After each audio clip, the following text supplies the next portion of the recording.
We'll Going live. And 3, 2, 1.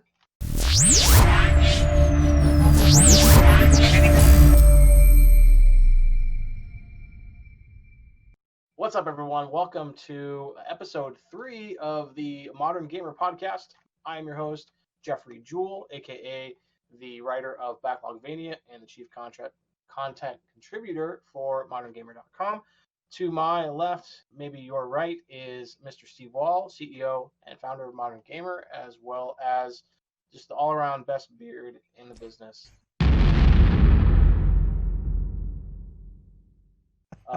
Thank you. Steve, how's it going, man? That's going well, man. How are you doing? I am okay. I am extremely tired, but such is life. Yeah, right on. Playing too many games, man. Not enough time to play games. Yeah, no doubt. I know it's been a couple weeks since we did a podcast. What's new in your life, man? What's going on? Honestly, man, getting ready for some of the new consoles coming out, getting ready for the new graphics cards coming out, trying to decide where I want to budget my money. We'll definitely be talking about that, I think, throughout this. How do you decide where to spend their money with PlayStation 5 rumored to be in the upwards of anywhere from $6,000 to $1,000 in some outlets, and then you got graphics cards that cost $6,000 to $1,000 probably. Yeah, it's all up there. How does one without kids and an endless supply of disposable income? Endless? Who do you think I am? More endless than me. It may look like I have endless disposable income with new Power Rangers showing up behind me every week, but they're about $20 figures. These are not, $600 graphics cards or a PS5. So, man. I think I figured out my plan for the PlayStation though. So I think that's going to be the one that I end up grabbing. I've got the PlayStation 4 and the Xbox One X, so I think I might just take those to GameStop, trade them in, get like $6 or $7, and I put that towards the new one. $7. Oh no! Did I see the rumor correctly that the PlayStation 5 you have to enter a raffle to even be able to buy one, or is that just like some retailers that are like raffling off like the ability to buy one? I mean, I haven't heard that, but I hope not. I know that there are some people that are getting like pre-order emails or something from PlayStation to like put in their information if they're interested in pre-ordering. I haven't gotten anything, so I don't know how they're choosing that specifically. But yeah, I haven't heard that. So if that's what they're doing, that would kind of stink. Let's see. PlayStation 5 pre-order raffle sign-up orders. This is from shacknews.com. Sony has opened up sign-ups to existing PlayStation users for what essentially is a raffle to pre-order the initial launch quantity of PlayStation 5 consoles. So that would make sense. More than likely, there's going to be not enough supply to meet the demand. That is the PS5. Even if the price is ludicrous, there's still going to be more than enough people that will buy them. And then not all those people will buy them because they genuinely want a PS5. Most of them will probably buy them because they want to resell them. They want to resell them, which is exactly what happened with both the PS3 and the PS4, which sucks. But it's the nature of living in a commerce-driven society like ours. I guess. So, are you going to try to get in that raffle? Is that what no, I'm not going to try to get in a raffle. Like, I'm not that big of a hurry to get one. Maybe if they had some exciting launch titles, maybe, but they don't. Yeah. So. Hey, what games to play on your fancy new PlayStation 5? Nah, man, yeah, dude. But I have it though. Yeah. I have to get another desk to hold the thing too. It's apparently huge. Yeah, and it looks stupid. It's like the stupidest looking. Like, it's a bit bulky. People on the Xbox Series X, like the look of that. But I mean, at least it looks like something else that you might have in your house. It might just be a space heater, but at least it doesn't look like it doesn't look like, I don't know what the hell the PlayStation 5 looks like. But it doesn't look like a video game console. It looks like something that will not fit anywhere. I'll have to literally find a place to put it and figure it out. I don't know. I'm not excited. I wish they had a black one, not a white and blue one. Doesn't go with anything that I have. Black's on the inside, man. That's the way. Got it. The PS4 literally is like, it's not a flawless design by any stretch, but it's fine. Like, they didn't have to Yeah. mess with that. Like, just give me a black rectangle, man. I don't need these consoles to be fancy. Like, It just doesn't give look me like something, a spaceship. preferably something I can either put horizontally or vertically. Like, whichever Yeah. you give me the option to do that, that'd be okay. I'm not requiring that. No, like, these new, like, it's almost like they're making fun of us, honestly. But yeah, I know, we'll right? get some These guys. there. So let's get into some of our topics. So we're going to talk a little bit about what we're playing, what we're excited for. We'll get into a little bit of news, specifically talk about a lot of stuff from August, since we clearly didn't get a chance to do enough episodes this month. Talk a little bit about PlayStation State of Play. Talk a little bit about Nintendo Switch. New rumors abound for new Nintendo Switch models. We'll talk a little bit about Gamescon, kind of some of the stuff we're excited for there. NVIDIA and their conference that's happening on Tuesday. So probably by the time this podcast is out, will already have happened. Yep. And then we'll talk a little about game betas and what we're currently playing in terms of betas of games that are coming out. So first, what are you playing right now, man? What's in your console? The main things that I've been playing right now, not to jump into betas, but I'll talk about it more later. But primarily the last week or so, I think that's about how long it's been out. Is I've been playing that New World beta, having a blast doing that. Put in quite a pretty significant number of hours into that already, and then Star Wars. I almost said Star Wars Galaxies. Jeez, Star Wars: The Old Republic got added onto Steam. So I jumped back into that, and the community is feels alive again, which is really cool. It's like It's the old game, but it's now on Steam. So is it just like, yep, it's kind of reborn on Steam? yeah, revitalized, yeah. So it's been free to play for quite a number of years, but their launcher's kind of never really been super great. And it honestly uses the same launcher now. You just can play it and click play through Steam, and that opens up the launcher. Their bitrater software gets to be eliminated, which is nice because that software is not super awesome. But it being kind of thrown on Steam, as a banner and everything, it's breathed a little bit of new life into it. So there's a pretty significant number of people that are jumping in and playing. Which makes the early stuff really fun. Because if you played, anytime you play an MMO that's been out for 10 or 11 years, I think it's been 9 or 10 years actually, because I think it was December of 2011 is when I started playing. I think that was the beta for it. If you start jumping in like in the middle, or even a couple years ago, everybody's already at endgame. You don't really have anybody to play with. Guilds were kind of ghost townish. If you even were in a guild that had anybody in it. So this has been really nice because there's just been a ton of people in there. Everywhere I go so far, I started a new character running through the whole storyline. And there's people everywhere. It's easy to queue up for a PvP match. It's easy to find a party if you want to do a world boss or a raid or anything like that. And anything like that. It's a good time. So I've been playing a lot of that again. Is BioWare doing anything new with it, or is it just like literally the old game? Like, there's no new content being created for it? The last expansion, I think it was called Onslaught, came out in, I want to say, September or October of 2019. There has not been anything really since then. They've reworked a couple things. They've added some small things, but nothing like DLC or anything like that. It's just, hey, we threw this game up on Steam. I think it was hey, can we get some more life into this game? Because the population was dwindling, and I think maybe they were, considering pulling the plug on it. But now with it being kind of brought back to life, we'll see what happens. Hopefully they start making some more content. I'm sure they've put hundreds of millions of dollars into that game. It's got such, they BioWared the hell out of it when it comes to RPG. The RPG side of it, there's voice actors for everything, tons and tons of quest dialogue. Like it's a blast. Nice. For me at least. I'm a big Star Wars dude anyway, so there's that.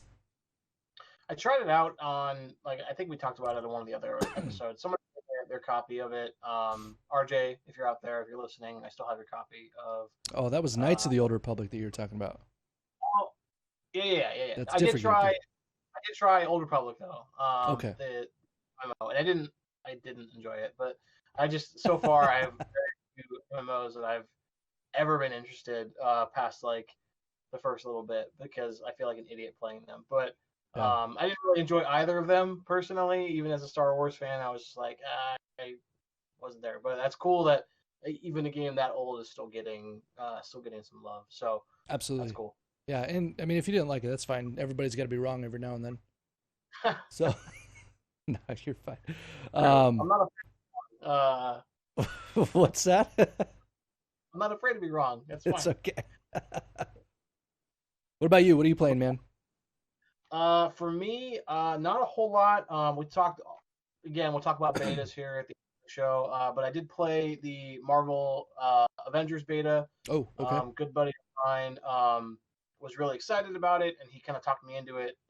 As far as like he bought it. Wonder who that was. So he was like really high. We used to play Destiny together, and he's been really hyping it up. And so he bought it for me for my birthday, and that got me the pre-order beta key for I think it was the second week of August. So we got to play that a little bit. That was super cool. I'm excited for that. But I've also been playing the Messenger, which I think you talked about a little bit in your The indie games? game. Yep. Yep. You talked about the Messenger, and now I might have even mentioned it once or twice in one of the other posts I've done. But I'm playing that right now, and that's one of those games that like I don't have a ton of time to play. So it's cool that I can kind of jump in and play that for a little bit, and then not like there's not a ton of narrative in it. So there is a little bit, but it's mostly very tongue in cheek. But Yeah. it's super interesting. It's a game that I don't know if you like really played it when you talked about it in your article, but essentially it's a like 2D side scroller that about halfway through the game it opens up into a Metroidvania, and so it's right up my alley, and it's cool the way it does it. He starts out as like an 8-bit, which 8-bit is really tired aesthetic for a lot of indie titles.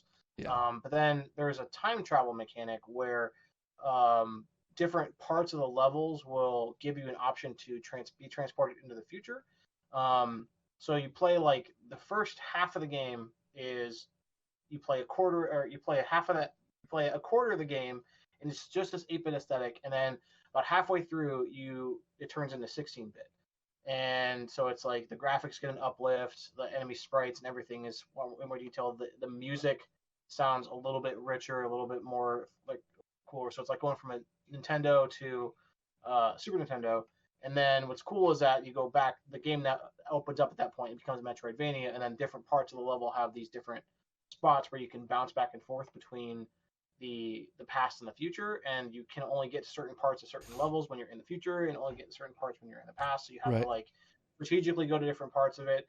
I'm at the Metroidvania part of it right now, trying to complete it. It is going to be my next game that I'm going to cover for Backlogvania, because I started it before Backlogvania, and then I've kind of been playing it on and off for the last I don't know how long I've been playing it, but I'm in the weeds with it now. I'm gonna get it done this month, or the end of this. I'm gonna get it done this month, so it can be my Backlogvania game that I cover for September.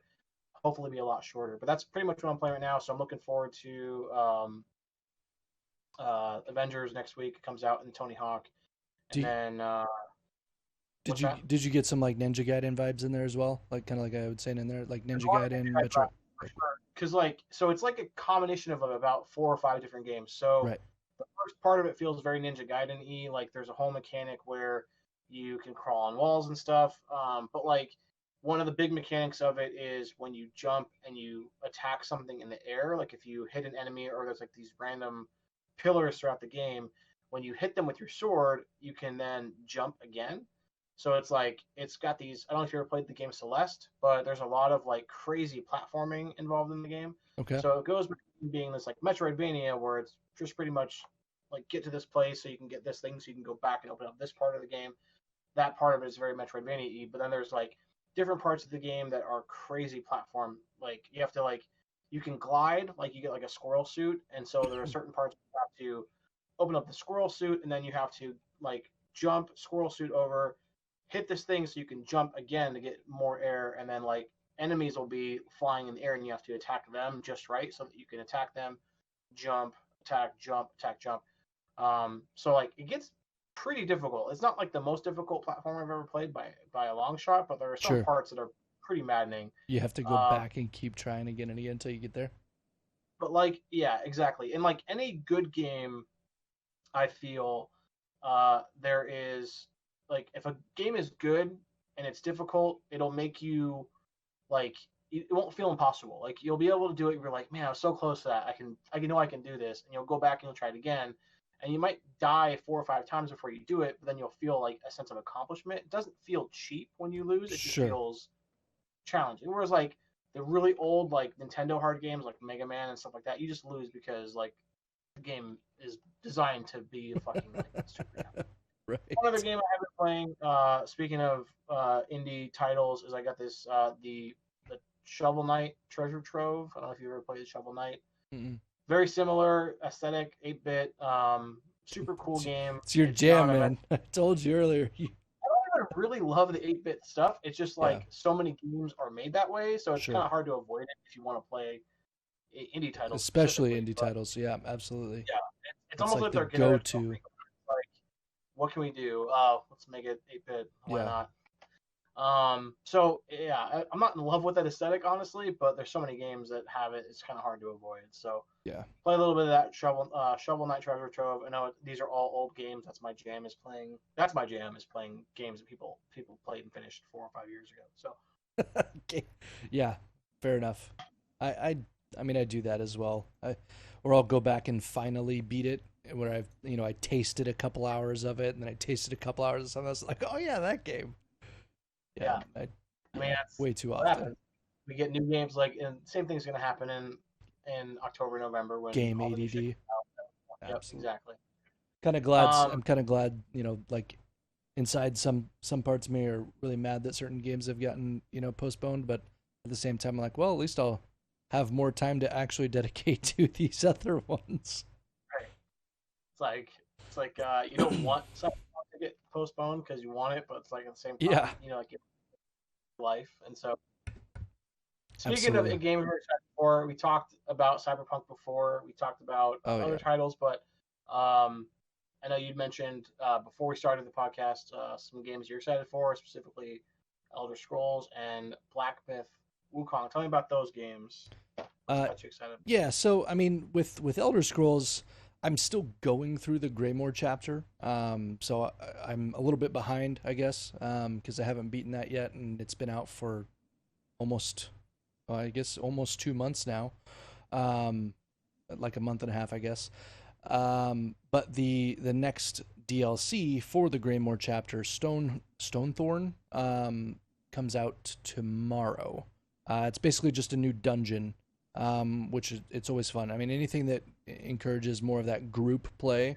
Granted, you don't have to do things as a group all the time, but anything that allows you to get like a group together or anything like that and go and just mess up a boss or something like that. It's fun.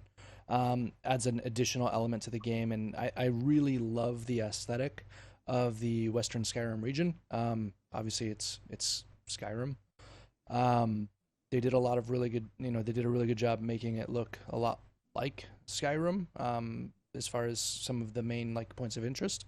But just adding more and more content to that area, it's fun. It's fresh content. It keeps people interested. I like the way that they've been doing their releases. They did it last year with the age, I think they call it like the Age of the Dragon or something like that. It was the Elsewire expansion. I don't even really think you'd call DLC expansion is what it was. And they did the same thing. Every couple months they'd release a new DLC part of it, and it would just continue it, and it just keeps people engaged in the game throughout the whole year instead of giving everybody the whole thing at once, letting them beat it, and then just kind of stopping. So I really like the way that they've been doing it, and it keeps you excited, for what's next. So that one looks cool. Black Myth Wukong, I have only seen the gameplay trailer of it, but basically Wukong is the Monkey King, the character that Goku from Dragon Ball Z is kind of based off of. But he's the Monkey King. You're going around and just fighting a bunch of bad guys. I mean, it's the gameplay trailer. I will post it on the website on the homepage under the gameplay trailers section there. So I will put that there if anybody wants to check it out if they haven't already been on YouTube and seen it. But basically, the Monkey King, which they only showed a little bit of it, but he has a bunch of different talents. Like the Monkey King can split himself into a bunch of different copies of himself to fight, almost like not really an after image, but literally duplicating himself and fight. I'm assuming he'll have some ability similar to that in the game. He can turn himself into like a little like bee thing, like and fly around and hide and sneak up on people and stuff. And they do show that in the game. That's kind of how the gameplay trailer opens up, is you flying around as this little bee thing. I think it's like a locust or something like that. But you're flying around and you turn into yourself like right behind these enemies. And you just start messing them up with your staff. Then it goes into like this boss fight where as you fighting this giant dude with a sword that's on fire and he's got a bunch of crazy abilities. It did look a little repetitive with some of it, but it's early like beta gameplay footage or alpha gameplay footage, so I imagine that stuff's all gonna get. What's that? Is there any information on what genre it'll be? Let's see. It's let's see. They were working on an MMO.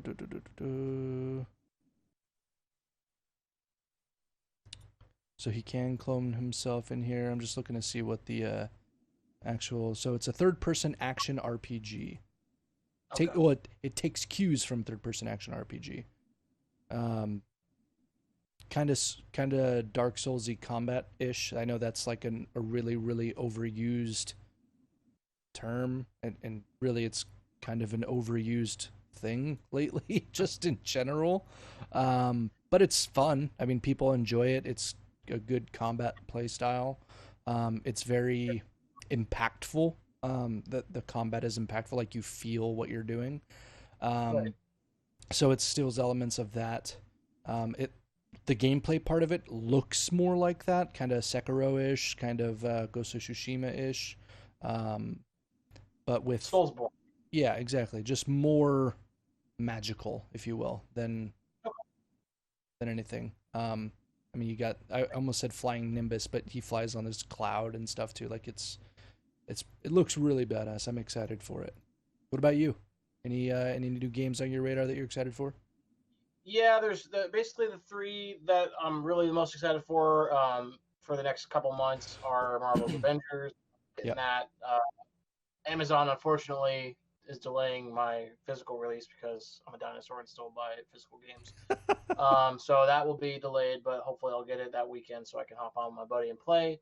Um, Did you buy the and then physical? Like, did you buy a collector's edition or standard physical just standard because it physical? wasn't. I Okay. didn't buy it like it was a gift, so my buddy Right. bought it. No, I wanted. There wasn't a collector's edition that I could see that I Okay. was really excited for.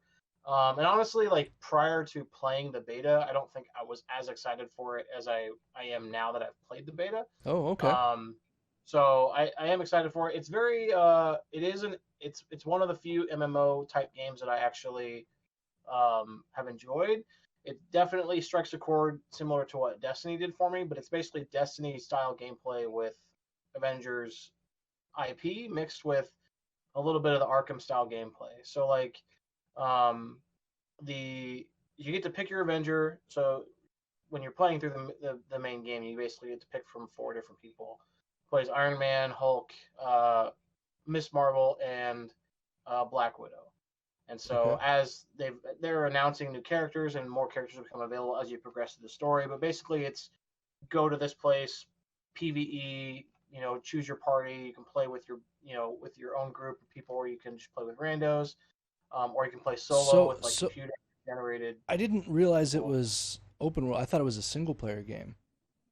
That's interesting. It can be.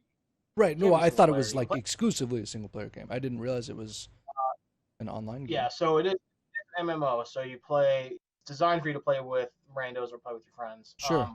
And so that aspect is pretty cool because every Interesting. character has like different traits that make them unique to themselves, but they also like every character feels unique when you play as them, but they also feel similar enough to where if you're like because there can't be like 4 Hulks in a team, right? So Okay. if one person in your group's already playing the Hulk, then you got to play one of the other characters. Yeah. So there's a natural like connection between each character to make it feel as though you're not completely lost when you're jumping into playing somebody else. So if you're playing as the Hulk and you have to play as Black Widow because somebody else in your group has already got the Hulk, you're not going to feel like so completely lost playing as Widow because she has certain elements that are similarly connected. So like as an example, Iron Man doesn't play anything like the Hulk, right? But he has this one special attack where he gets into the Hulk Buster, and so for that little bit of time, it feels like you're playing as the Hulk, but just in Iron Man Yeah, armor. you're just Iron Man.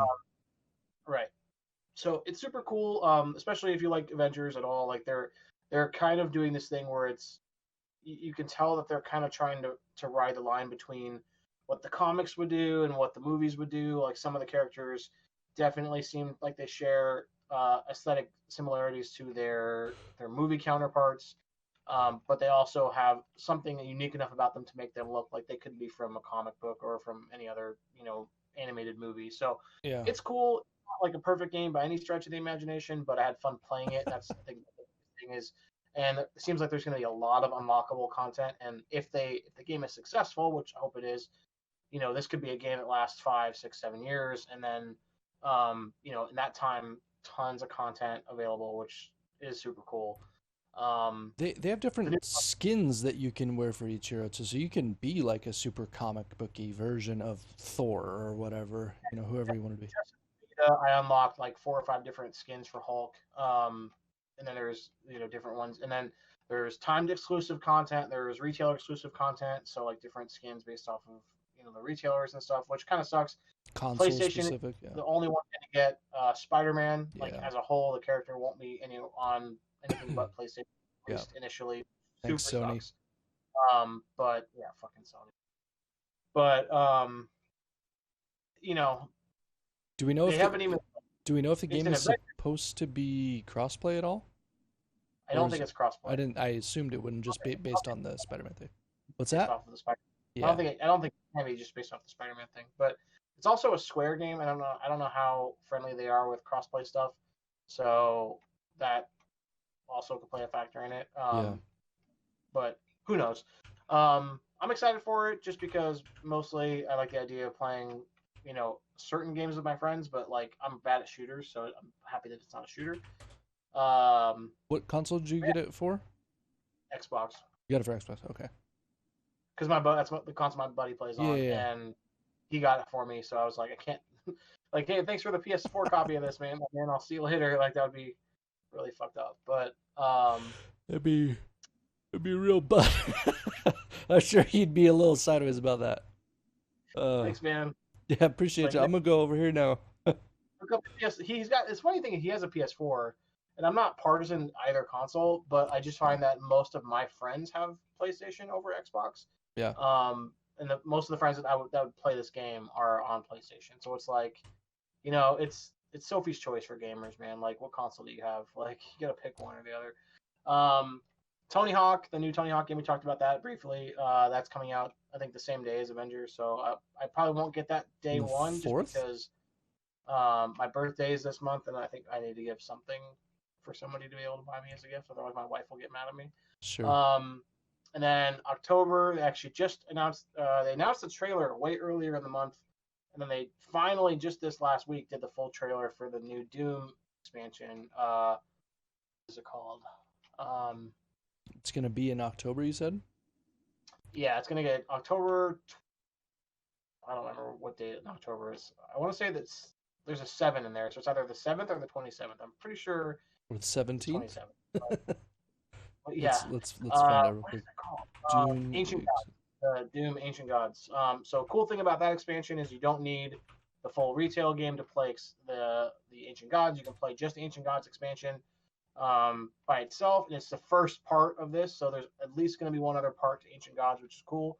I don't know how long it's going to be, but it's apparently a pretty beefy expansion to the game. So I think the first game took me about 15 hours to get through the campaign. So I think you told me 15 or 20 hours, yeah. So anything additional on top of that is super cool. I've been itching to get back into Doom anyways. I loaned my copy to Joe, who's not on the podcast with us today. So hopefully he gets his ass around to playing it so he can give me back my copy so I can play Ancient Gods. Actually, I don't even know if I need the disc because I got the DLC, so maybe I can just download the DLC without the disc. October 20th, by the way. October 20th. Yeah. Yep. There's definitely a 7 in there. If you divide 20 by 7... There you somehow, go. Yep. October. There's 7 days in a week. So I'm excited about that. Probably my most excited thing actually coming out because I really like Doom Eternal. The one thing about it that is bittersweet is that Mick Gordon, who did the soundtrack for Doom Eternal and the original Doom 2016, is not coming back for the expansion because there was a big hubbub about him supposed to be getting physical copies of the soundtrack available for the collector's edition, and he did not meet that guideline, and they basically fired his ass. So it sucks because that soundtrack is amazing, but yeah, it's pretty they have announced a new composer. I don't remember his name, but hopefully this new guy brings just as much heat to the soundtrack because like it's not like the game's gonna be bad without a good soundtrack, but like it's such an integral part of the game. Like you really feel Doom Eternal what it's trying to do when that soundtrack is coursing through your veins. Like, yeah. Extra adrenaline.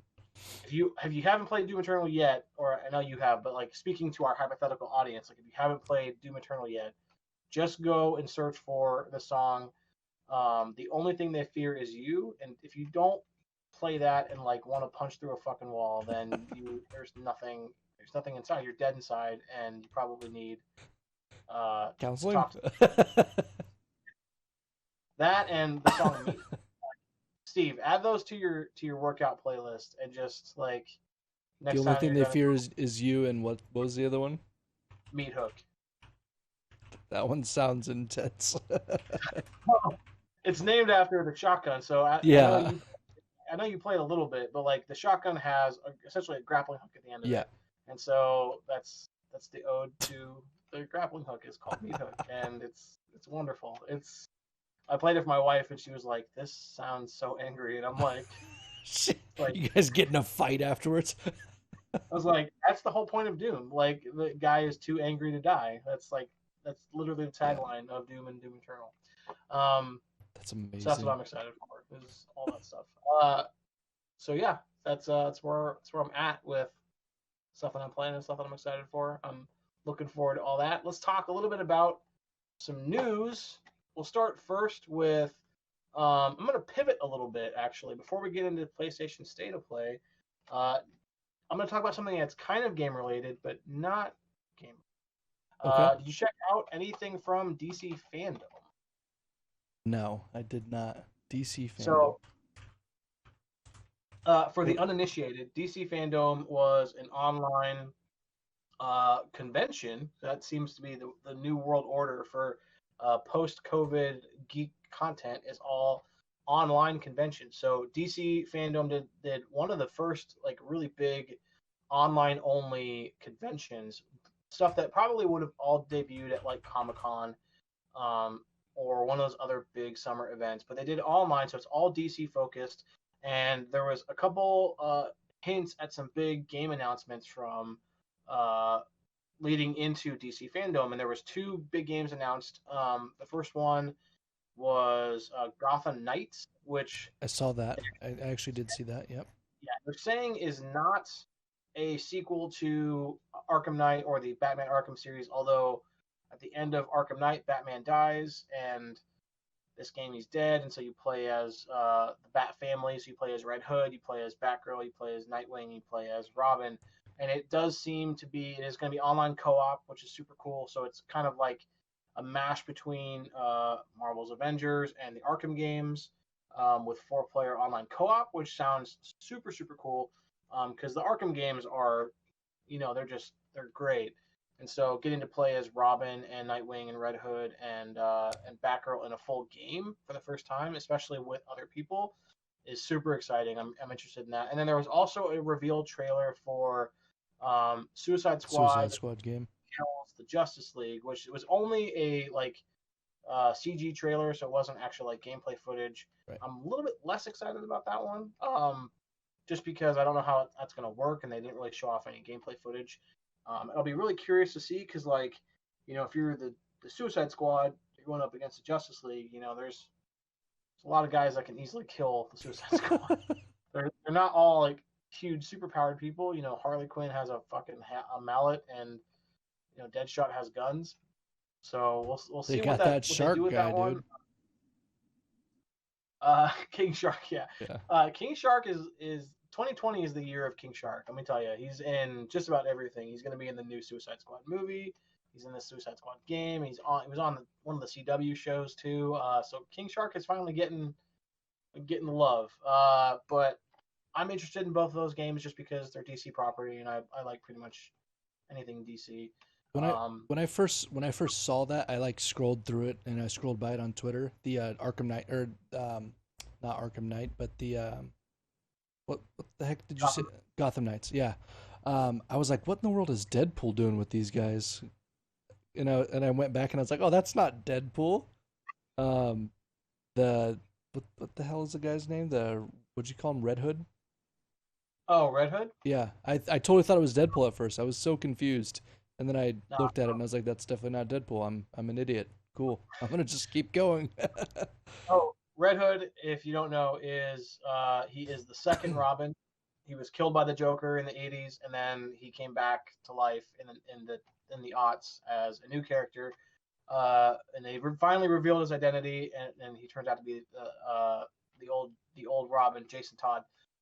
He takes on the Red Hood as the mantle because the Red Hood was the identity the Joker used before he became the Joker. So it's like the Joker killed him, and so he kind of took on his identity, so to speak. But he's gnarly because he uses guns, and that's like pretty big no-no for Batman in the comic books. So it's like, he kind of goes against but Batman allows him to do it a lot. Who fucking knows why? But when you said why is Deadpool in it, I thought you meant Deathstroke because Deathstroke. I don't think he's in Gotham Knights. At least he wasn't in the trailer. He might be one of the bad guys in this game. But Deathstroke is literally where Deadpool came from. Like, Deathstroke was a DC character, and then Rob Liefeld, who created Deadpool, was like, I'm just gonna rip off this guy. And like the names are the same. Deadpool is Slade Wilson, or I'm sorry, Deathstroke is Slade Wilson, and then Deadpool is Wade Wilson. So it's interesting. But so those are some games that got announced at DC Fandom. Probably second most recent thing that was on our news tablet, and I just figured I'd bring it up because I forgot to put it into the topics we were going to talk about today. Non-game related, but what do you think of Black Adam? I think it looks kind of cool. I mean, obviously they haven't showed very much of it, but I'm interested. So much of it. I liked Shazam as a movie. I thought it was really fun. I don't know how close this is going to be to Shazam in terms of that. Like, Black Adam and Shazam are obviously very different characters, but it's The Rock. It's going to be The Rock getting to do something like that's not driving cars and punching people. Oiled up. So like, I'm interested to see it. He looks like exactly what you would want from a guy playing Black Adam. Sure. So, and I know he's going to give it his all, even if it's not great. Yeah. I'm excited for it. I'm not as excited for that as I am for Justice League or for the Batman. The Batman looks really good. Yeah, I'm almost upset that it looks good. Why? Robert Pattinson? Yeah, man. Like, I wasn't expecting. I was like, all right, I'll dig it. Okay. I saw so many memes about it. It's like girls had him for 4 years, and now it's time for the boys to have him. I just laughed. It was too good. Sure, we get our new Batman, Robert Pattinson. Yeah. Hopefully, we're gonna have like 4 Batmans. You know that, right? Because I got Ben Affleck's coming back for the Flash. You got Michael Keaton coming back for the Flash. And then you got Robert Pattinson's playing him, and then probably they'll probably cast another guy to play him. Why not? Yeah, probably. There'll be another DC's World of Batman. Hopefully we get another Batman. One for every iteration of him in the comics. Yeah. Pretty much. Then you've got this, what is it, the Zack Snyder cut's going to be on, what, HBO Max, I think? It's going to be... HBO Max, yep, like next year. They said, what, three or 4 episodes? 4 1-hour-long episodes. That's next level. I'm excited for that. Yes. Let's talk about State of Play. So State of Play happened really early in the month of August, right after our last podcast episode. So it's been a while since we talked about it. Yep. We'll just keep it short and sweet. Was there anything from State of Play that really blew your mind or got you excited? I know you're not a huge PlayStation guy. You're kind of getting there, but was like there anything that was like, man, I need to run out and get that game or pre-order that game? Was there anything that? No, there really wasn't. I was excited when I saw Crash Bandicoot. I thought that was neat. Just remind me of when I was younger, playing those games. The Genshin game actually looks kind of interesting. I might check it out. Um, Vader Immortal though, that is actually what I was watching that sparked the whole VR thing that caused me to write the VR article. Um, because I watched that, I saw Vader Immortal, which I didn't know existed, and I lost my shit because it looks so cool. Previously, it was the Oculus exclusive. They're bringing it to PlayStation VR. I imagine, just based on patents and stuff that PlayStation has been submitting, that they're going to do a PlayStation 5 version of the PlayStation VR, although the original PlayStation VR is supposedly compatible with it. Um, Right. there obviously there's things for them to do to make it better. Supposedly the new one's gonna make like it's gonna be wireless and all that stuff. Anyway, different conversation. Um, but Vader Immortal definitely got me like, ooh, okay. Then I was just trying to decide if I wanted to buy a PlayStation VR, if I wanted to buy an Oculus or any of that stuff. So I was like, didn't really make me want to go buy a PlayStation specifically, but certainly piqued my interest. The same thing, the Hitman VR didn't really like blow me away like the Vader one did. But I played Hitman, growing up as well, and it's the whole trilogy, is my understanding, done through VR, which would be pretty cool. So that would be one that I would probably pick up. Um, and then what was the last one? Um, Godfall. That game looks interesting. It looks very, from a graphics perspective, it's very nice looking. Um, I don't believe it's a PlayStation exclusive. So with that, it doesn't make me excited to run out and buy a PlayStation. It does get me excited to play that game, because it's like, I don't know, it kind of looks like Destiny with melee. It's all melee, Mm-hmm. instead of being guns and whatnot. So and the aesthetic looked really interesting. The gameplay that they had in there did not excite me though. Um, like just the way that the combat was, it looked very kind of boring, to be honest with you, which is sad. But I have a feeling that's more of a just the way that they were shooting it, and it was very straight back and forth. I don't know. I just didn't really like it as much. Um, I, if I played it, I'll play it on PC. Um, It's going to be on PC, so it looks like it's going to be on PS5 and Windows in late 2020. So you'll get yeah, to play it on Windows before you'll get to play it on PS5. It looks like Gearbox is making it, publishing it, which is interesting. It does look very Destiny-esque based on the stuff that I'm seeing, yeah. which isn't a bad. I No, love not at Destiny. all. I think Destiny's a great game. Um, I want to get back into it, to be honest with you. But I it just feel looks like interesting. I'm so far behind in Destiny. That's what That's how like it, I I'm excited 100. to play it, but everybody I know that plays it is way farther than me. Everybody that I know tells me that it's really easy to get back into it, and that like it speeds you up pretty quick. So it does give me pause that I should just stop being a bitch and just jump back on Destiny 2. I Sure. really do want to play it, and I almost I know we're now talking about Destiny, but Yeah. I hope that uh, with um, with their split from Activision, that maybe Destiny 3 will be like something where it's Something more. really really lets them loose and lets them do what they want to do, which is cool. But Yeah. um, so let's talk a little bit. So there's nothing really that blows me away. Crash Bandicoot's cool, but honestly, having never really completed a Crash Bandicoot game, none of those games excite me since it's not Naughty Dog anymore. Um, I never played the Hitman games, so 3R or VR doesn't really blow my mind. Braid looks kind of cool, so Braid's getting an anniversary edition, which is nice. Yeah, I Uh, saw that. but I have a question of all this. So if Vader Immortal isn't enough for you to drop coin on PlayStation VR, what the fuck would have to come out on VR to make you right? Like the fact that you could be Darth Vader right now, slicing through people just The like, yeah, and you do it today. Like yeah. if they're like honestly, because there's a Batman VR game, and I think that like I've come pretty close to just pulling the trigger on Arkham VR just to have it. But like I'm not gonna play Resident Evil VR because I value my bowels too much. But like for you, um, yeah, if a game with you cutting dudes down with lightsaber yeah. isn't enough to justify buying a VR, then nothing will at this point. No, so again, I am absolutely going to buy a VR specifically to play this game. The question mark is, do I wait for the next PlayStation VR version to come out, or do I go and try to get like the Can't HTC chase the Vive dragon, man. or what's Can't, that? can't chase the dragon. You just gotta.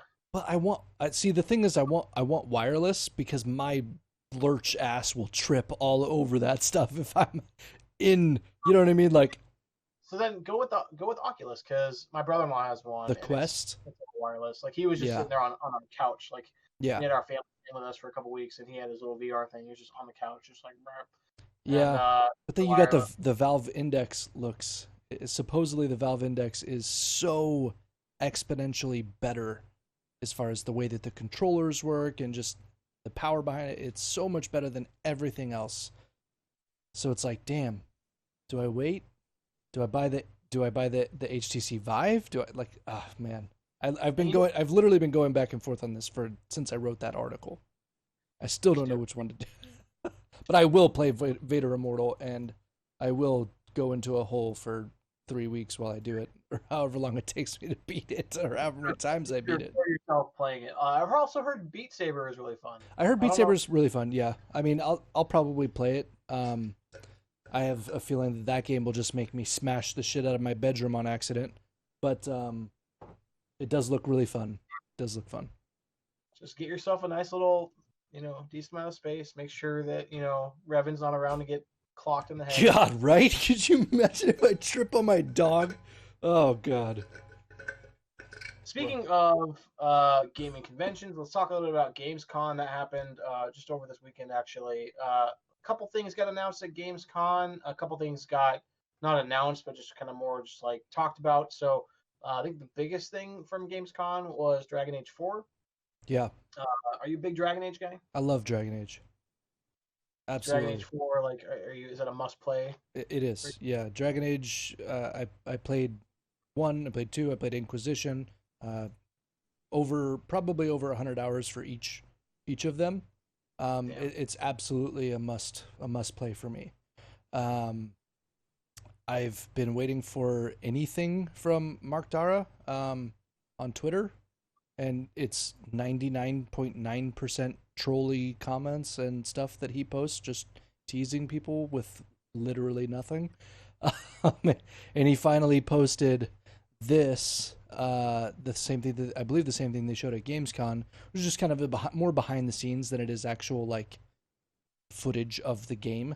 But it just shows me that there's really stuff happening and it's not just rumors, Although we knew it was, confirmed that they're making it, now we kind of get an idea of, more of what it's about because before it was just they're making a Dragon Age game.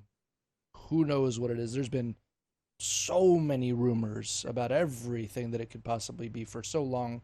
And it's fun to kind of get a little peek inside and if anything it really just makes more questions, but I'm excited for it for sure. It sounds like it's at least a couple years out, which is kind of crappy, but I'd rather them make it great than them push it out and it be really bad.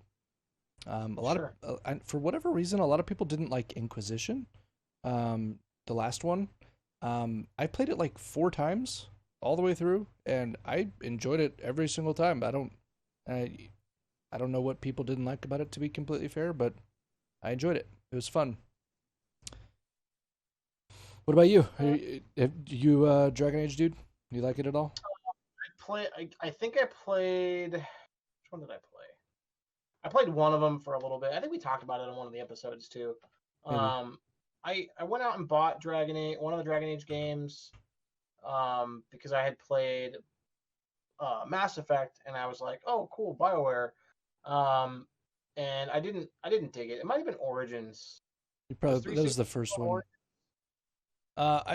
Dragon Or, Age Origins might have been on Xbox 360.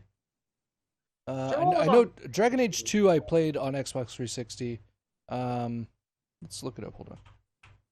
I'm looking at the box art for the first Dragon Age, and It's on Xbox 360. Yeah, literally the first image on Origins is Xbox 360 game case.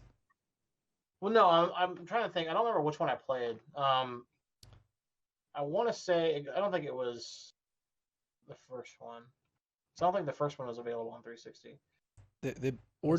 Dragon Age Origins and Dragon Age 2 were both on PlayStation 3 and Xbox 360. So I think I played Origins is what I played. I didn't dig it.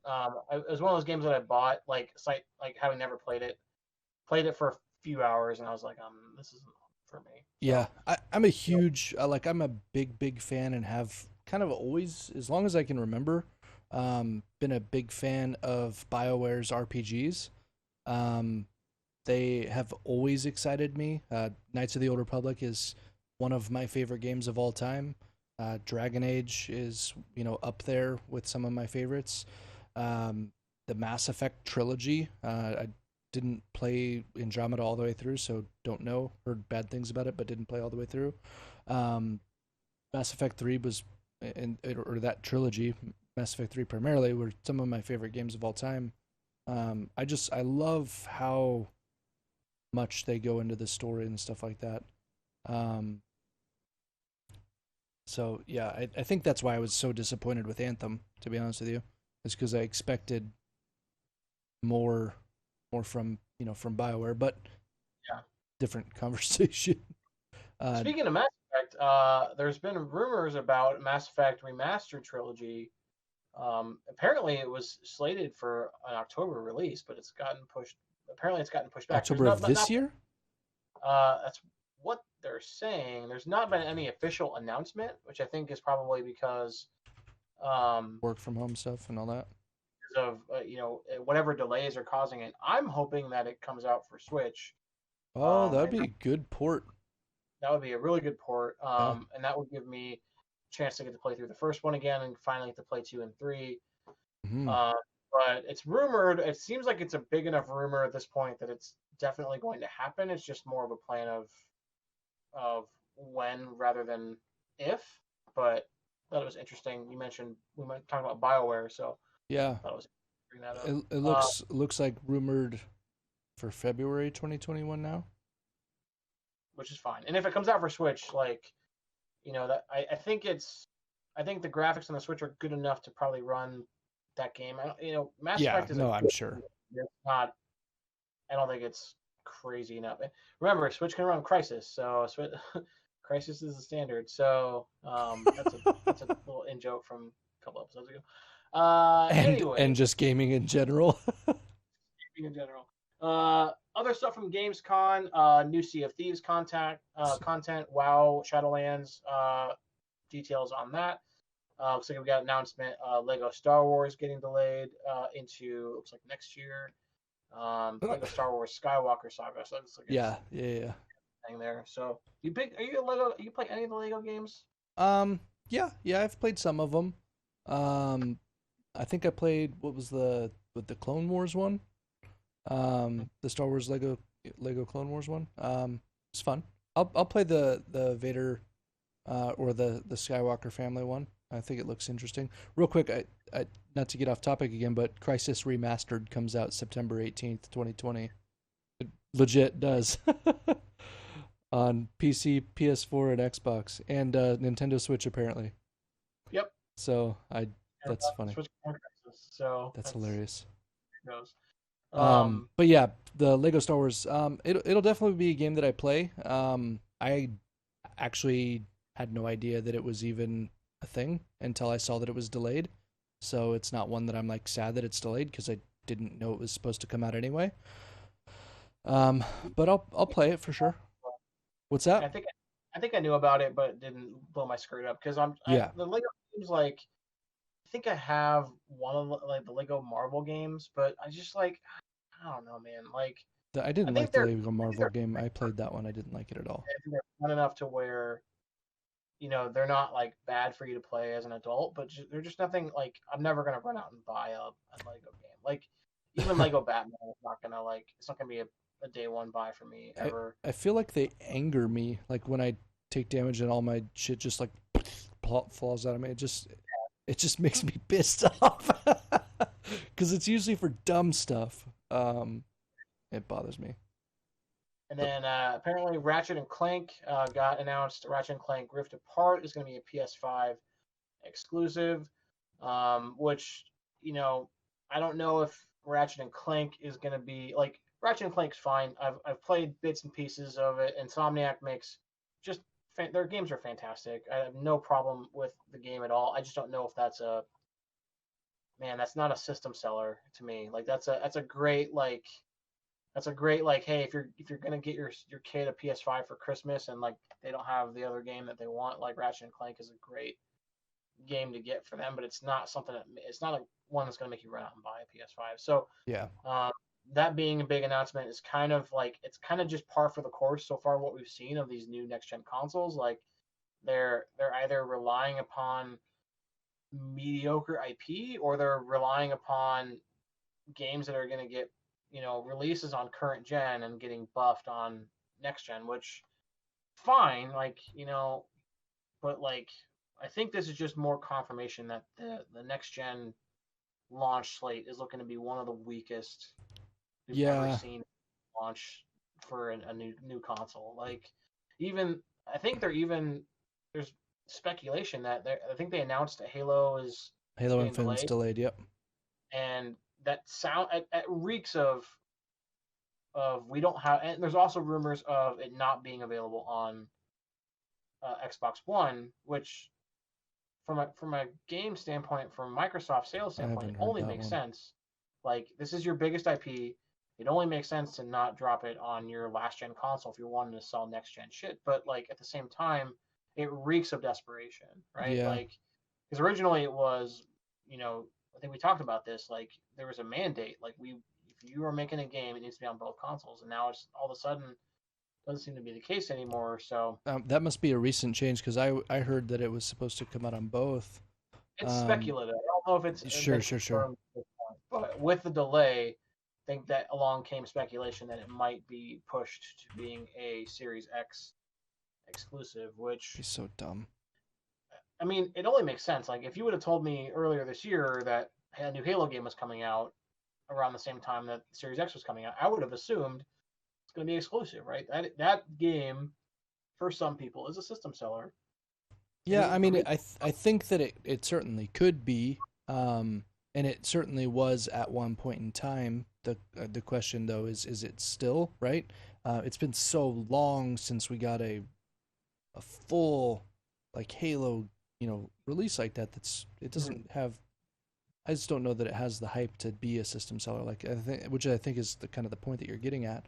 Um, I think right now with so many of these games getting released, it's slated to be a kind of a weak launch for these guys solely because of all the delays from work from home and COVID and all that stuff.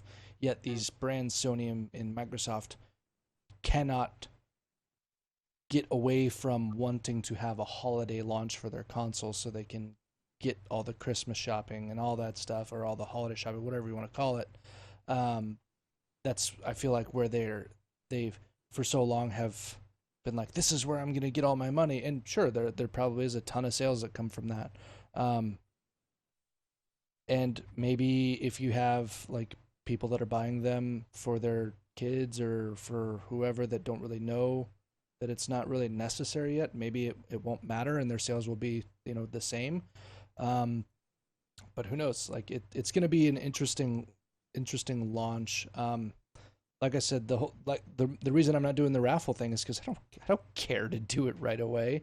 right. I know I'm gonna trade in my Xbox X or my Xbox One X and my PlayStation 4 for the new PlayStation 5 because I have a Windows PC. I don't need a an Xbox Series X as far as what I understand. So I'm not going to waste the money to have it unless I absolutely need it for some reason.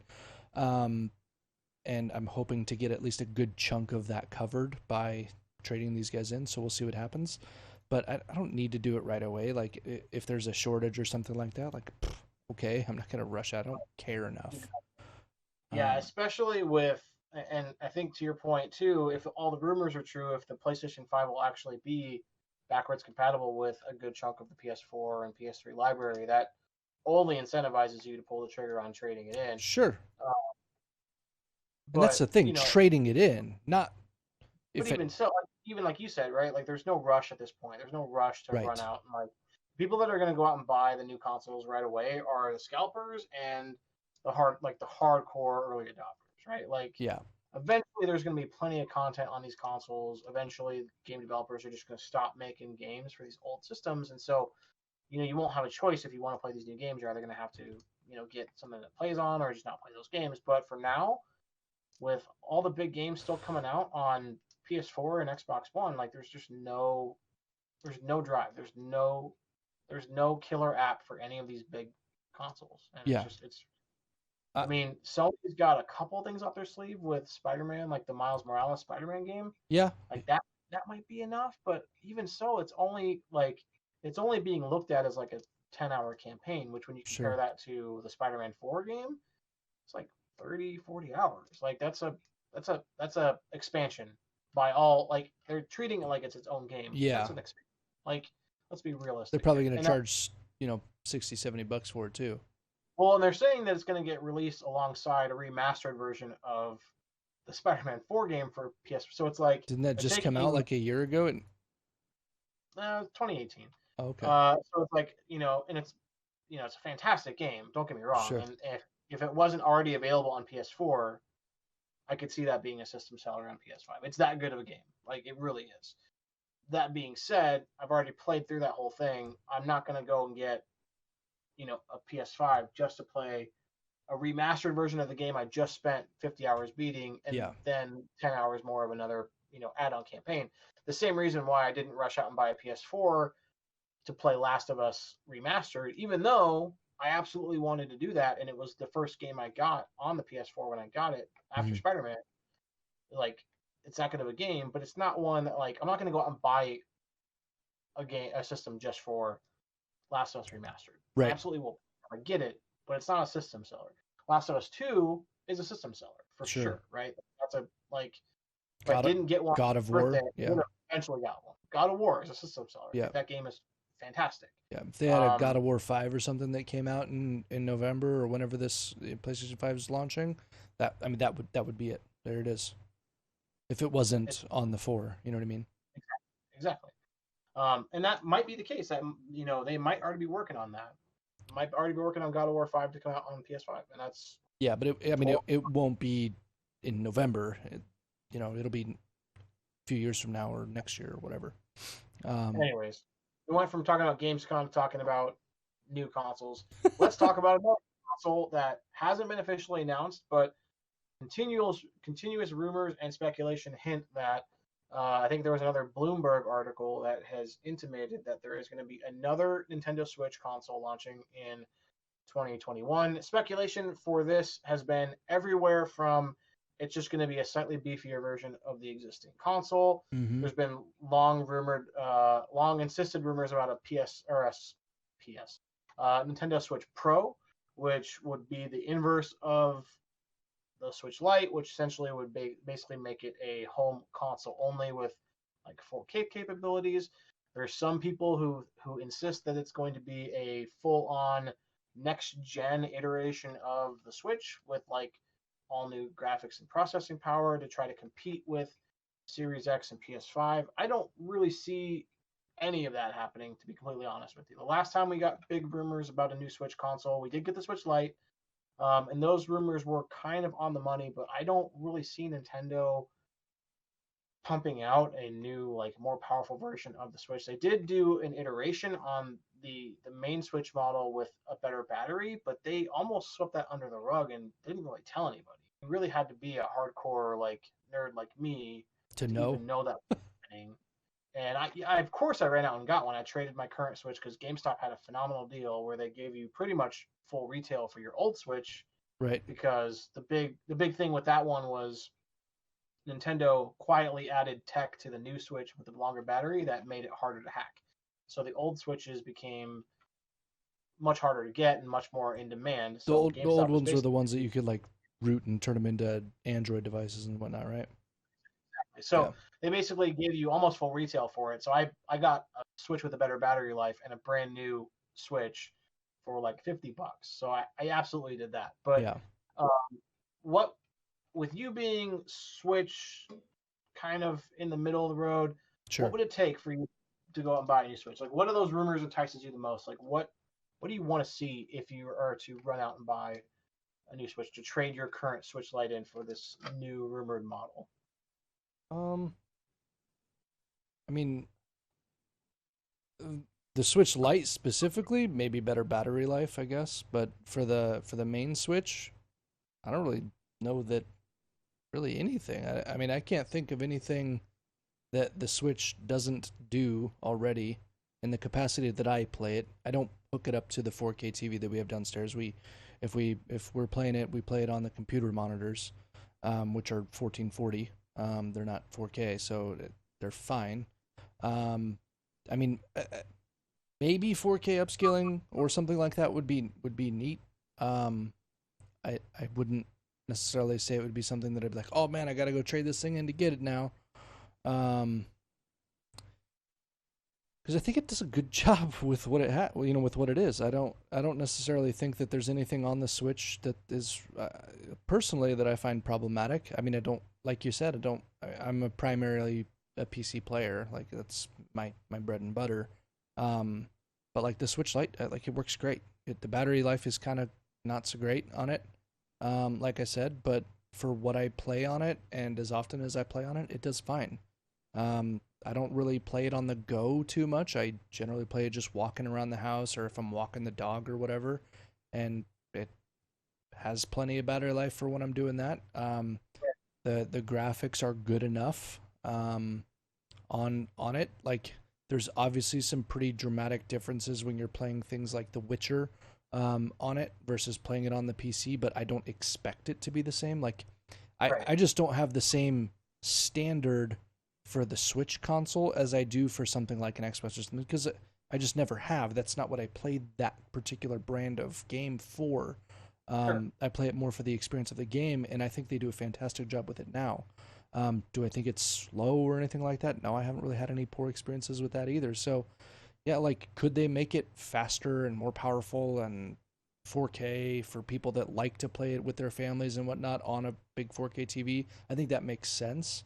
Um, it isn't something that I use it for, so it wouldn't make me run out and buy it. But I could certainly see the need for it. I just, for me, uh, And great. that's the thing. Like, you hit the nail on the head, and I consider myself to be a pretty hardcore Switch user, and a lot of the people that I interact with on Twitter and the people that I see talking about the Switch with a lot of love and reverence for it, nobody is asking for 4K output on the Switch. Yeah, Nobody is wanting like the people who play games like Doom and Skyrim and The Witcher on the Switch.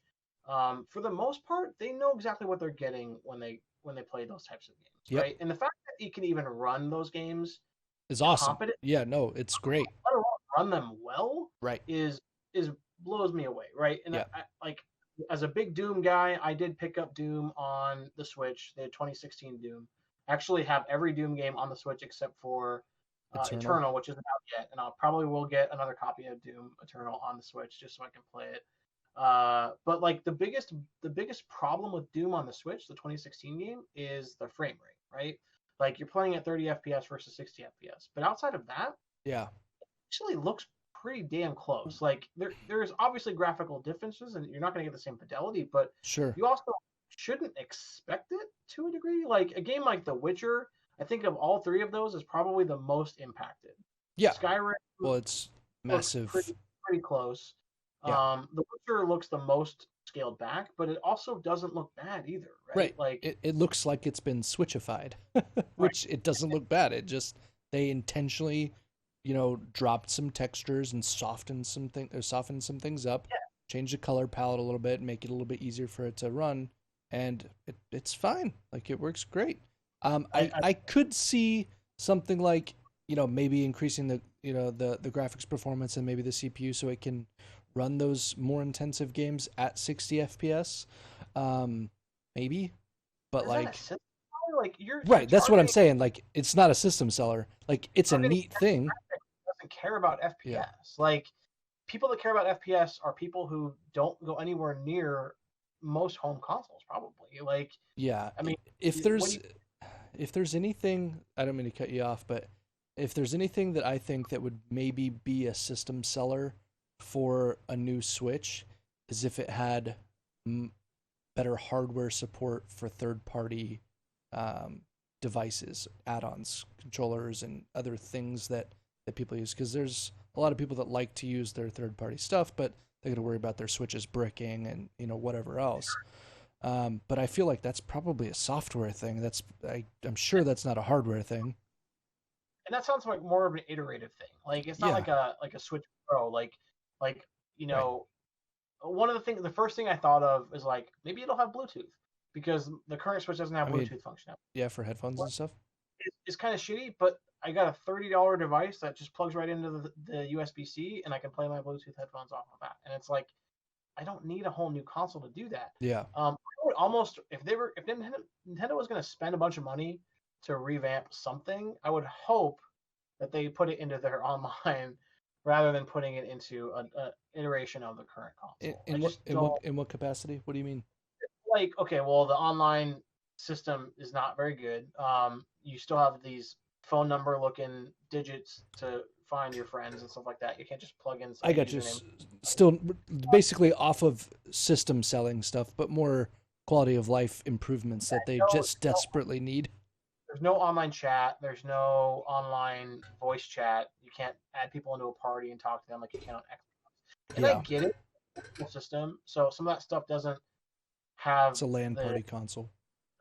doesn't necessarily make itself ideal for that kind of a console. But like if I'm plugging it into the TV and I want to be able to play Rogue Company or if I want to play Rocket League with my friends, like it makes it difficult for me to be able to chat with them. You have to pull up the phone and talk to them on an app Yeah, on the. It's like okay, so I'm calling somebody is what I'm doing. yeah, That's cool. Um, yeah. but That sucks. it sucks, and so there are things, and it's none of that stuff is detrimental to being able to play the games. And I very rarely play online anyways on the Switch, but like I probably play more if I had that stuff. Right. I was just gonna say that could open up a whole new Yeah, avenue of play for you. I'd rather them pump out more virtual. Like there's no traditional virtual console like there was on the Wii and the 3DS and stuff like that. I would rather them put money into a virtual console. I'd rather see a true GameCube or a N64 virtual console on the Switch than I would rather see a new Switch. Like Yeah, the Switch that'd is be neat. fine for a while, right? At least next 2 or 3 years at the minimum, if not longer. But um, it's all rumors. Yeah, I wouldn't be surprised if they do some kind of iteration next year, but I don't see it being staying out like a there. huge and more like some type of quality of life. Maybe they'll fix Joy-Con drift. Maybe that would be enough. But so yeah, the Switch rumor stuff, like maybe it'll happen, maybe it won't. I don't foresee it happening, but it seems like every 6 months there's rumors and speculation about a new Switch console. So, all right, we talked a lot about new consoles, how they're either happening or they're not happening, and when they are happening, they're not very good. Let's talk about new games. Let's talk about betas. So we talked about them a little bit at the top of the show, and at the end, we're going to ask for you, the audience, to kind of interact with us a little bit here when it comes to the game betas. So Steve and I have both been playing through a couple different betas. I'm going to let him jump in first. He's playing one that he's playing by himself, and then I'm playing one that I'm playing by myself, and then we both were playing another one. So we'll talk about that. So what was tell us about New World and the beta you've been playing with that. Yeah. So New World is, I mean, how do you even go about it. It's if you've ever played like any MMO, and then also played games like survival games like Ark and stuff like that. It's a kind of a marrying of the two. It's really fun. Uh, it's an open world game. Oh man, you've like there's some really weird but really kind of neat elements that they have in there. They have a like an open world MMO proximity chat. So you can literally just, hit your V key or whatever you have it bound to, and you can literally just talk to the people that are running around next to you, and you can actually have it's super immersive in that way. It can be, at least if people have it turned on. It can also be super toxic if Yeah. you have it on. Like for me, it I really love it, but when I'm streaming, I have to turn it to like group only because I know there's gonna be somebody that's running through just being super foul. It's bound to happen. So far, I haven't heard any of it, but I'm sure it's gonna be something that happens. But I mean, the questing feels really good on it. The combat feels kind of okay. It's a beta right now, so it is a closed beta. It's available only to those that have pre-ordered it. I think it's slated for like a spring of 2021 launch, and that's even tentative. It's been pushed back several times. I think it was supposed to launch in spring of 2020 originally. It was like April or something like that, April or May, and then it got pushed back to like the end of this year, and then it got pushed back again. And they've revamped it several times just based on player feedback and whatnot. There's still some silly bugs in it, but the combat, like there are aspects of the combat that feels nice. The combat doesn't feel as impactful or immersive as I want. Like I can use my ability or I can do an attack, but I don't necessarily feel as much like I'm controlling it as much as I feel like it's just now the character doing an action. It's not as responsive as I want in there. There's like time to attack and stuff like that is kind of awkward. It's don't get me wrong, it's fun to play. These are just like little quirks that irritate me sometimes. The like time to you can carry, I think at a certain level you can carry 3 different primary weapons, and you just you toggle back and forth between them. So I've played with I think every weapon that you can play with in the game so far, but changing weapons, it's very slow. So if you're in combat and you're trying to be like tactful about it, like I have a rifle for example, and I also use a like an axe, or a sword and shield for my alternative. So I'll have my rifle out and I'll just be, popping people and they start running towards you. And if you don't finish them beforehand, you want to switch to your axe or you want to switch to your, whatever else. You go to do that and it takes so long for that change to happen that you're already either knocked back or you have to, run out of the way and then do the animation again because it interrupts the animation if you're, dodging or whatever. So you have to switch weapons and stuff like that. But it's those are just some like weird quirks. There are a lot of really fun, unique things about it, like the proximity chat. You can be anything you want to be in it. There's not any set classes that you have to be. Like ESO is kind of like that, but ESO still has classes that you pick when you start. And you can still just kind of do whatever. I guess it would be more like Skyrim in the sense that like you just whatever thing you happen to decide to use for your weapon, that's what you can invest skill points in, and that's what you have your that's you're gaining experience in that particular weapon class. So you can have your restoration staff, or you can have your axe, or whatever. There's one thing with the axe that I really like you can actually make your axe a throwing axe. Unfortunately, this aspect of it is, if you're looking for realism, not realistic at all, because you literally just like huck your axe and then like it's in your hand still and you can just keep attacking, so it's not like you have to go get it, which I think would be kind of a neat mechanic if you're going to use that as like an ultimate or something like that, or like a skill to like chuck it and then you have to use something else until you go back and pick it up. I think that would be kind of neat. It would have to do exceptionally more damage than it does now if that were the case, but it's a really neat ability. Um, and like I don't know, the animations or the combat animations are nice, although like I said, kind of slow. The people that are playing in it right now, it's been really fun. I've had a lot of good time playing with a bunch of random people. I don't know anybody I've played with, but everybody's cool, and like I'll get chased by a mob of random people, and I just hold down the proximity chat, like yell help, like, and people are just like I got you, just running in and messing around and doing that. It's really really cool. So the Um, two questions I have for you, yeah. so you mentioned a couple things that were like kind of quality of life bummers with it. Do you foresee them making those changes? Like, has there been a lot of good interaction from the community with regard to the beta to make improvements there? And then the other question is, does this give you hope with Amazon Game Studios like potentially coming in and really being a big time player in the industry with this title? I think that they have the potential to do really, really well. They're like from a graphics perspective, the game looks great. They did a fantastic job with the graphics, fantastic job with the lighting. There are some combat elements that definitely need refinement. They have been active in talking with the community, especially on like their Twitter and stuff like that. They're pretty vocal. Um, I haven't seen a ton of engagement around like I hate saying this because there has been some, but there's been a ton of like, hey, that's good feedback, from them related to things like I mentioned, like the combat stuff and those types of things. Um, so I think that they've been communicative. I think that they're still kind of getting their bearings about them on how to communicate about bug fixes and stuff like that. So I think as we get closer to, more of a launch, or maybe they're just using this like beta to really collect everything, and they're gonna do a whole, hey, thanks, we got a feedback on all this stuff. Um, this is what we're gonna work on for this, and so we can get it prepped for launch. That's what I would like to see.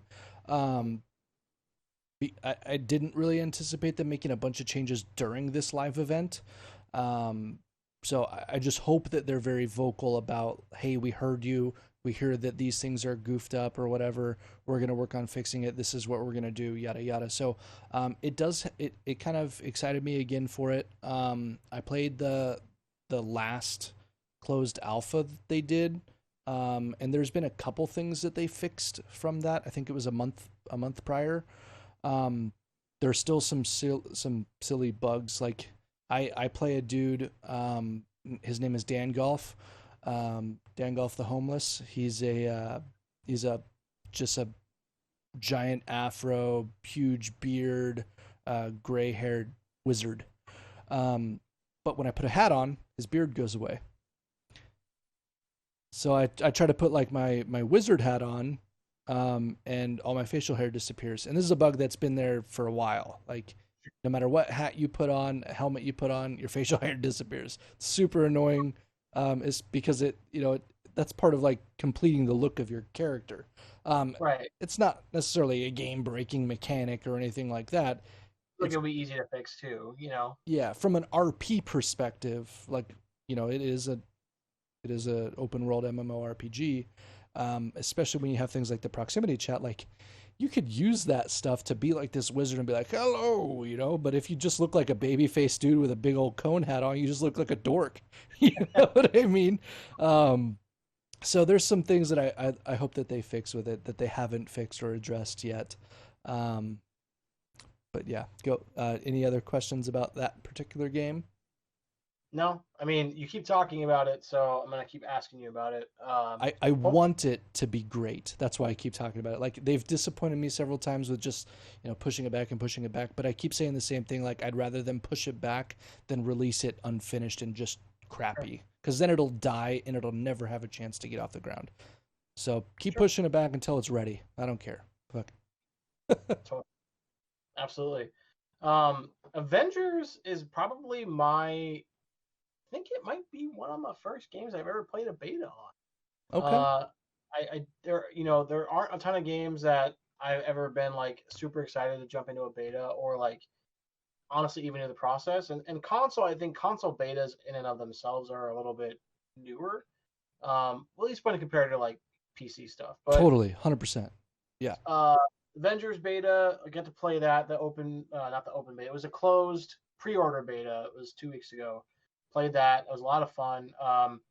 As far as like feedback and stuff, they basically just prompt you after you play through a level, like, are you enjoying it, and you get to rate it with stars. I don't know what that means. Like, if I put a 1 star, are they going to ask me like what the hell I'm talking about, or are they just going to think Yeah. that their game is shit? But I mean, I really didn't have many problems with it. There were Who makes the game?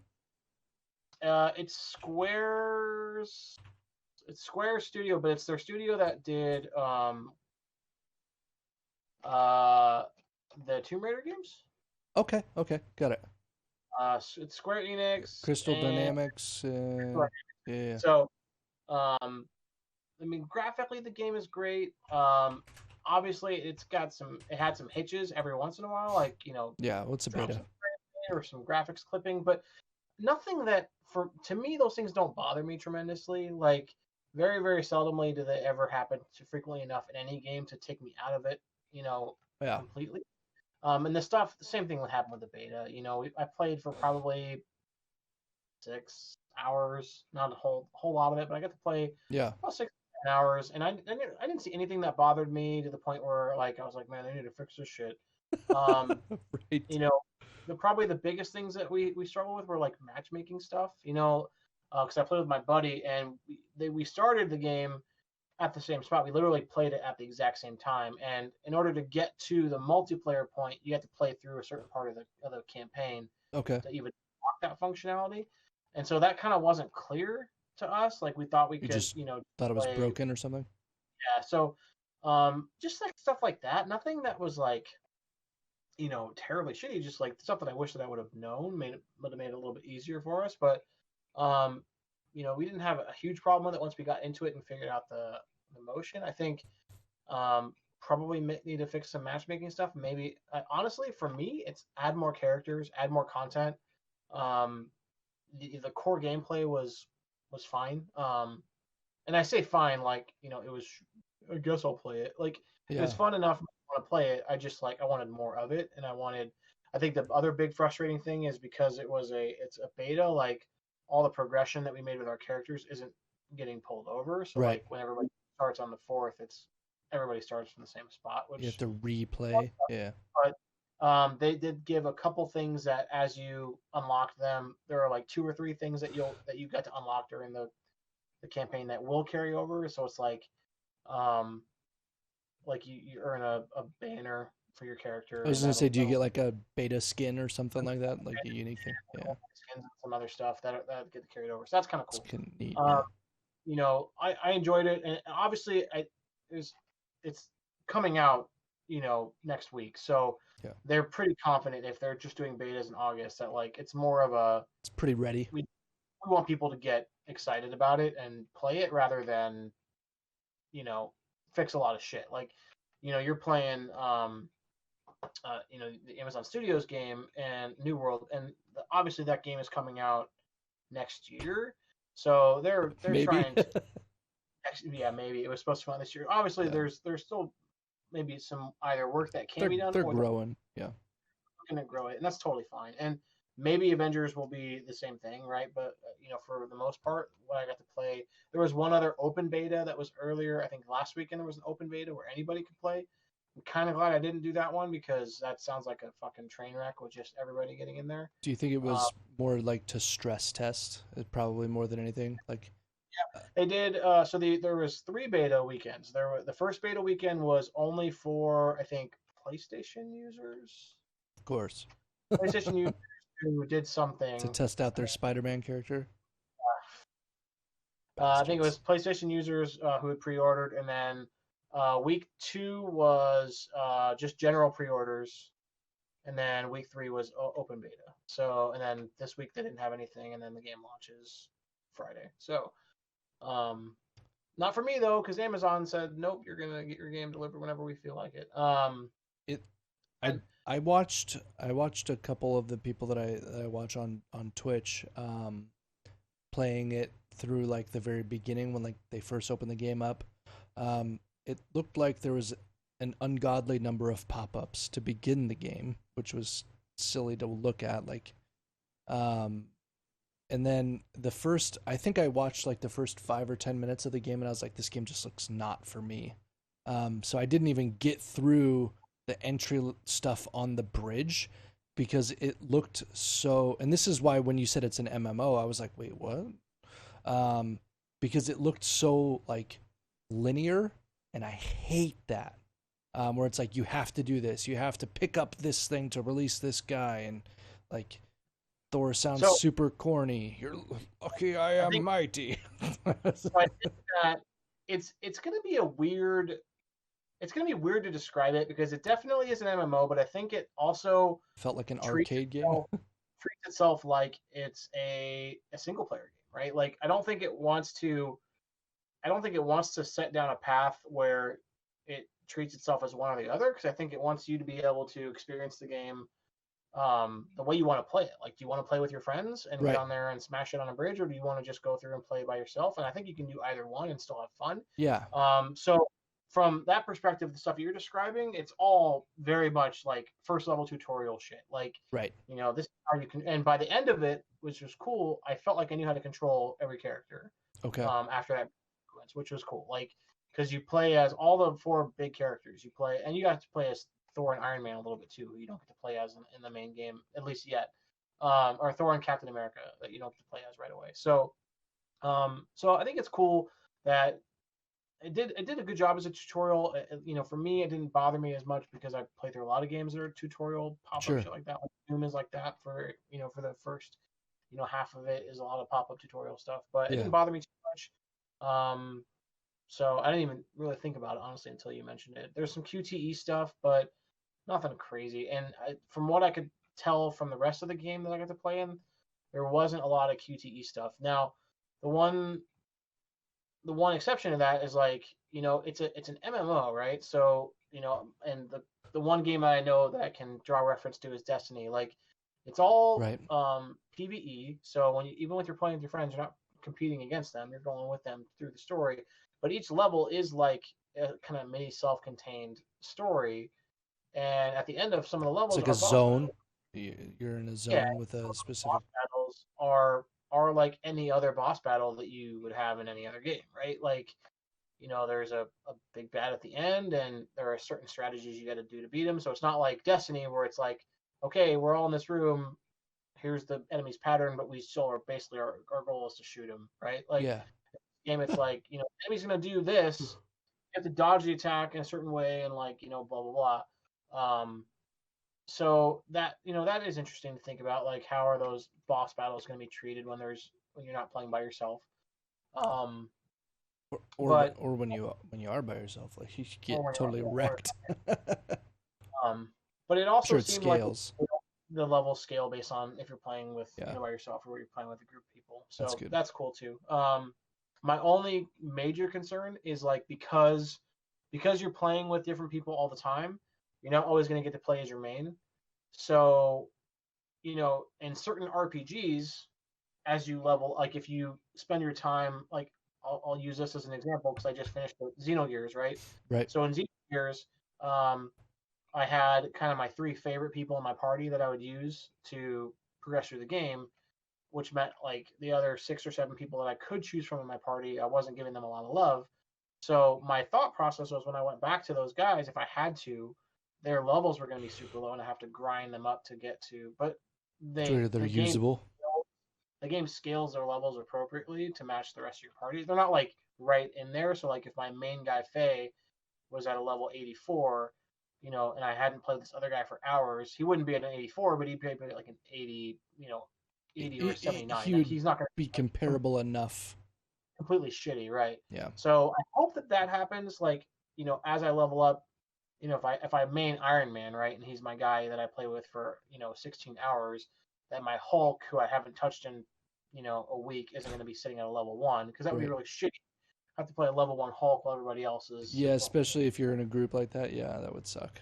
But I'm still excited for it. I'm interested to hopefully get some chance to play it this coming weekend, if I get it Yeah. on Saturday, hopefully. And then the last game we'll talk about is one we've both been playing, which is Rogue Company. So Rogue Company is a free-to-play game right now. Did you have to buy it to play it? I think I got like a random $10 credit on the Epic Store. And I think I paid like $3 for it or $4 or whatever the difference was, to get the founders thing, or whatever the $15 version of it was. So I paid for it, but I didn't pay much for it, I guess. But yeah. So what are your thoughts? So for me, those types of games are not games that I typically play. Like I've never really played CS:GO. I played it a little bit, like a couple of times. Valorant, I it's not. I mean, I played it. It's just not my kind of game.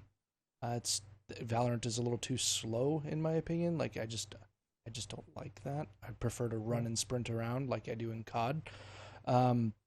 But this game felt like a nice mix. There wasn't like a bunch of ridiculous abilities that were hindering my vision on everything.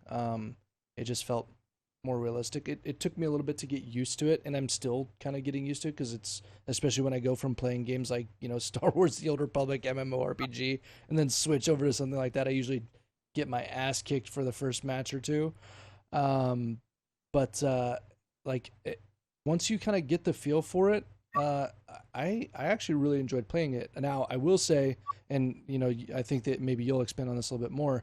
I've almost exclusively played it with a group of 3 other people that I know, or at least 2 people, and I've got either a Discord call open or an Xbox app call open with them, and we're constantly communicating, and we're doing that, and it's just my boys, and we're having a blast.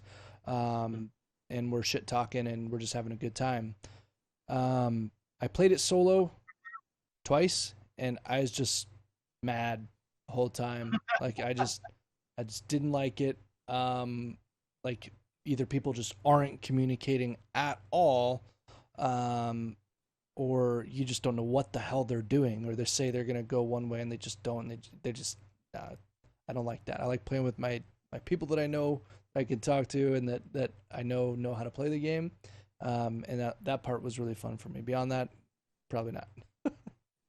What about you? We had polar opposite experiences because Yeah. I exclusively played without knowing anybody because I played on Switch, and I didn't even know it was on Switch. That amazes me, to be honest with you.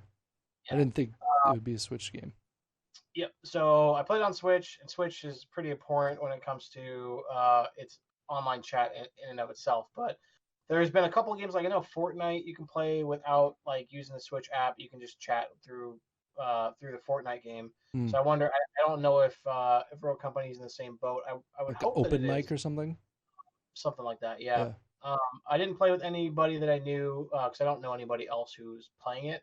Honestly, I'm not surprised that it's on Switch. I'm more surprised that it's on Switch because it's not really the kind of game that made thrives for it. Right. But like Fortnite apparently is pretty popular on the Switch. There's some other games that are similar to that like Dauntless. I played a little bit on Switch as well. So there is a niche for that type of game on the platform. So it's not crazy out of this world to think that it has a home and a potential life on Switch. And we mentioned earlier too, I think before we started the podcast, that it is a cross-platform. So that may open up things too. Like I could potentially jump in. I don't know how it would work, but I could potentially jump in and play with you and your group. Yeah. You're playing on PC, which would be cool. But I enjoyed it too. It's one of those games that like I'm not great at online games, in general, especially shooters. Like I like playing them, but I'm not good at them. It takes a while for the skill. Yeah. Yeah, I always feel like I'm dragging down the group. Every once in a while, I'll get a kill, and I'm just excited if I get a couple kills in a match. Like, if I'm on a that has a couple people that that are better than me. That makes me feel good because that means I don't have to carry the team because I won't be able to carry the team. But I definitely enjoyed it. I'm looking forward to what they do because right now it's pretty limited with your character choices and stuff like that. I think graphically it looks pretty good on the Switch. I haven't seen what it looks like on the other consoles, but looks for being a great Switch on game, PC. it looks great. I played it pretty much in handheld exclusively. I played a couple times connected to the TV. Nothing really changed there. For me, it was just a little repetitive. That was probably my only gripe with it. Like, not a lot of map there's choices. really only one game mode that I know of, or maybe there's two. There's just like the free for all, and then you can play the the command control type thing, and then you've got the music. They play Run the Jewels as in the music, which is like it's cool, but it's like man, it's like I turn the music off. Yeah, just play something else, man. Give me a couple other. I got Spotify playing in the background. But I enjoyed it. I'd be curious to see what it looks like when it opens up to become free to play, and more people are out there. But I think we should hook up. That'd be cool to play. I'd be cool to see how it is when you're playing with people who aren't total mutants. But all in all, I enjoyed it. I'm looking forward to it, and that's my second beta game that I played on console. So twice this month, I got to experience playing games in beta on console, which is a new thing for me as an experienced console gamer, not playing a lot on PC. But what about the audience? Like, this is something we wanted to engage with our people, our listeners. Since Steve and I are both getting into some of these game betas and looking forward to some other game betas coming out, what are some of the game betas that you, the audience, are interested in? Leave us a comment in the YouTube in the YouTube comments below. And then we're also going to be working on some new ways that we can interact with you as our audience, potentially looking at things like adding a phone number that you can call in and leave voicemails, or adding a way for you to comment on the website and let us know about topics you want us to cover, or let us know what you think about what topics we're talking about every week on the podcast. So that was something that we want you guys to look forward to because, we want to grow the audience. We want people to engage with us and talk to us about the bullshit that we're talking about. Because otherwise, it's just 2 to 3 people on a podcast talking to each other for an hour and a half, and that's not always the most fun. So, anyways, that's our last topic for today. Steve, any closing thoughts you wanted to leave before we close down shop? No, I mean, just like what Jeff said, we're excited to potentially look at some new things and new ways to kind of engage the community. We do have our social media that we use. So if you're not already following us on Twitter or Instagram, it's at ModernGamer USA, and same thing on Facebook. So if you're not following us there, definitely reach out to us there. Drop a like if you if you like the content. We'd love to engage with you guys on the community, or as far as the community is concerned there. At the very least, so we can get an idea of what you like, what you'd want us to talk about. And just get to know you. So, that's really all I got. Thank you guys for hanging out. Thanks for watching. Now it's time to go poop. Right on.